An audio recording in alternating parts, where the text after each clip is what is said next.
Hey y'all, we're back with my 66 Mustang. We're getting ready for Hot Rod Power Tour. We are now 21 days out from Hot Rod Power Tour 2025. I've been reviewing everything I've been doing to my 66 Mustang to get ready, and I'd like to talk about the interior and what I've done here. Pretty much fully rebuilt it from a few years ago. And I'd just like to walk you around, show you some of the things I did, some of the things I think have worked really well. On my door panels, I actually attach them with magnets. Just kind of glued them around the edges, and that way I always feel like I'm taking the door panels on and off for whatever reason, and those little pins they come with end up tearing the door cards or just kind of messing them up. So I like that adjustment, makes it easy to access. I had to get new door handles. The old ones were just all pitted. So I decided to get the pony door panels, even though I got kind of the stock, base trim level door pads, armrests. Now, if you do get the pony style handles, you have to get a longer door lever mechanism in there. The threads have to come out a little bit further. I really tried it making it fit without, but you got to have it.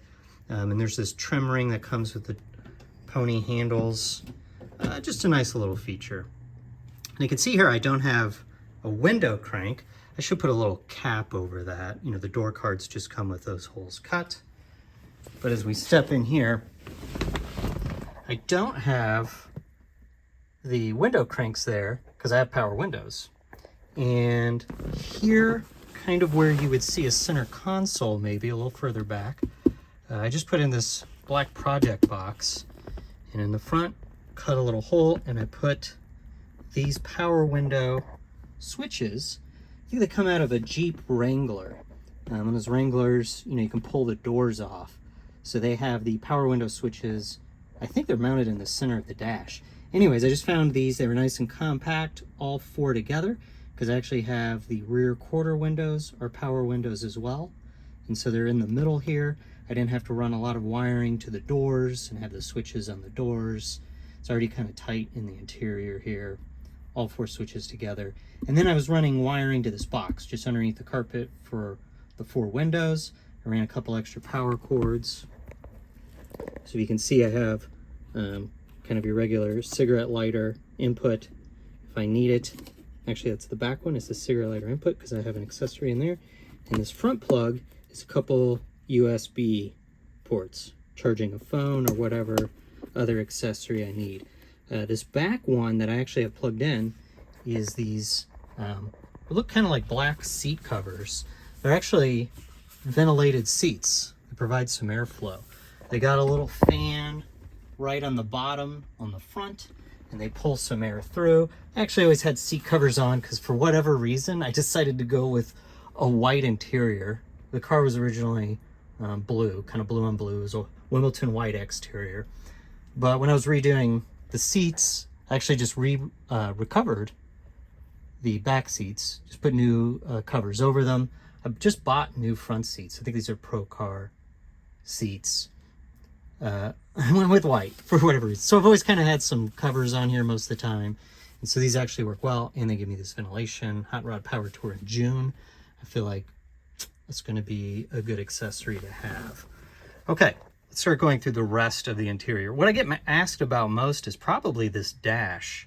So I have a Holley digital dash.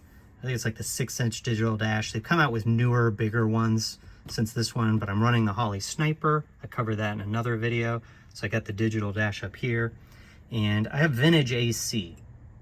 Now, when you install vintage AC, I really like it. But it comes with these pods you can mount under the dash. If you're ever in a modern car, your air vents aren't down low by your knees, right? They're kind of up right at dash level, pretty high. And so, I realized I had this digital dash. I was figuring where I was going to mount it. For a while, I had it kind of where the radio used to be. But I decided I'll put it here, and then I just kind of crudely designed and 3D printed these. These are printed in ABS, and I put the air vents right in here. It's worked great. Put in a couple buttons. I actually have an electric trunk pop, and then the horn on this side. The switches don't go to anything right now. I was just 3D printing, so I popped some holes in there and I did that. Okay, I still have the lights hooked up. I don't have the wiper hooked up yet. Still got to work on that. And then over here where the cigarette lighter was, this is a magnetic ring that I can snap my iPhone to, and a little cord that just sneaks up right underneath the dash. You can barely see it if you're sitting in here, so I can charge my phone while I'm driving as well. Okay, back to the vintage AC. One of the things I really like about it is the controls, right? So these are just the stock, you know, heater box controls for like defrost and whatnot. And vintage AC runs through this. So you retain kind of all the levers and everything, and then you attach these sensors to the back of it, and that controls the fan, the temp, and kind of what vents are being used. If it's the defrost vents, kind of floor vents, or the forward-facing vents. And I have 2 of the vents in now for the driver's side. I actually think I'm going to put the third one where the ashtray box would be, so I could have all 3 of those vents pointed at me. I rarely have a passenger. And I think I might put the 4th vent on the far end of the glove box door. That way the passenger at least has 1. They could turn the center one towards them, or I could easily just have 3 while I'm driving. Still working on that. Okay, in the center of the dash here, this is a little Apple CarPlay screen. Super convenient. Let me power it up for you. These things have gotten so cheap, it's incredible. So this is that AirPlay screen. Again, I just got this off Amazon. I'll leave a link. Here you can see it shows nav and like media or audio settings. I mostly got this for the navigation feature. So it just pulls up Google Maps from my iPhone. For the Hot Rod Power Tour, the directions, like the specific guided directions, the route they give you from city to city each day, they just provide a QR code that goes to Google Maps, has all the little points along the way already selected, so I can scan the code with my phone, goes into Google Maps there, shows up on my screen here. I'm looking forward to that. Now, I don't actually have a sound system in my car. I don't have speakers or an amp or anything like that. All I've really got is a larger Bluetooth speaker, which I can kind of run through this screen on my iPhone, so I think that'll work well. Okay, as I go around the rest of the interior, another thing I did was this emergency brake, right? It's normally, there's like the pull handle under the dash, and all the linkage on that was just a bit of a mess, you know, and it loops underneath the dash, under the car, hooks up, you know, to more linkage and a crossbar under the transmission. It never really works well. So this is a lock car, right? I put a little slit right in the transmission hump. And I mounted it really low. Actually, I took this whole unit apart and put it up from underneath the car to mount it. So the bulk of it is actually under the car. I'm pretty pleased with this. You know, I just feel like the emergency brake handle, this is where it should go. It does take up like a lot of console or center hump room. I wasn't going to put like a full console in here. I didn't really want that, but I like the emergency brake here. It's been working pretty good. Back to this little, right, the box I inserted. It's got my power window switches. It's got some auxiliary power ports on it. And I put a couple old cup holders, because why not? So I just attach those to the top of the box right in the back. You know, need a little ice water when we're on the trip. Okay, another thing I want to cover is the seat belts.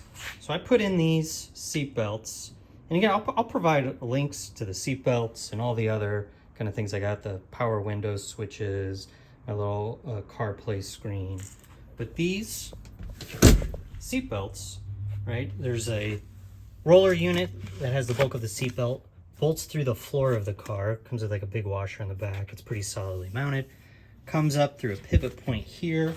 You actually rivet in this backing plate, drill a few holes. A relatively large threaded bolt comes through. Seatbelt attaches there. Other end of it, kind of to the stock location on the kind of sill plate here. And then the other end of the seatbelt attaches in its stock location. Anyways, this gives you the shoulder harness. There's a few units like this. Some of them attach up high, and the shoulder strap kind of goes down. I wanted this low. I don't know. I just kind of feel like it kind of disturbs the line. You know, some worry about having the seatbelt relatively low because it can pull almost down on you if you're in a wreck. You know, I'm not the tallest guy, so I'm not too worried about it. For me, it mostly, as it goes over my shoulder, runs straight back, which is where you would put like a 5-point harness. So I'm not too worried about that. Now I said my interior originally was like blue on blue. I went with this white and black scheme. So I kind of replaced everything. Actually, this dash was replaced, man, 30 years ago. It was blue, and I just went on it with vinyl paint, like spray paint, and it turned out great. Same thing, headliner, replaced in the 90s. I don't know if the video's picking it up well. I painted it with white. Looks like you're getting a lot of reflection in the video, but it came out really nice. I didn't want to replace it. It was in good condition. I'd replaced a front and rear windshield like in the 90s. So, you know, the headliners tucked around those openings. I didn't want to get into that. Same thing with the sun visors. They were blue. Man, they could very well be original, if not replaced 30 years ago. And I went over them with that white vinyl paint. They turned out pretty good. And all this hardware, I just kind of painted white. Same thing, like the rear view mirror holder. This is like original to the car. Just painted it white. I did get a new mirror. They get kind of pitted and crusted, and I don't know, you don't want to mess with your vision or your ability to see and drive. Okay, I think that's the bulk of the interior. Next week, I'd like to tell you about the wiring. I rewired the whole car. I don't think there's original wire left in it. And I've seen kind of lots of guys do it that way, where running from the battery back to the car, it's like under the fenders. It cleans up the under hood area a lot, but I've never seen anyone do a walkthrough. I'll do that. I have a couple like full-time relays in there, a couple new fuse blocks I've added, and it's been working really well. And you know, I'm running a bigger alternator, I'm running the air conditioner, I've got big electric fans on my cooling system, so all the wiring has been redone. But I think I'll cover that next week. Thanks, guys.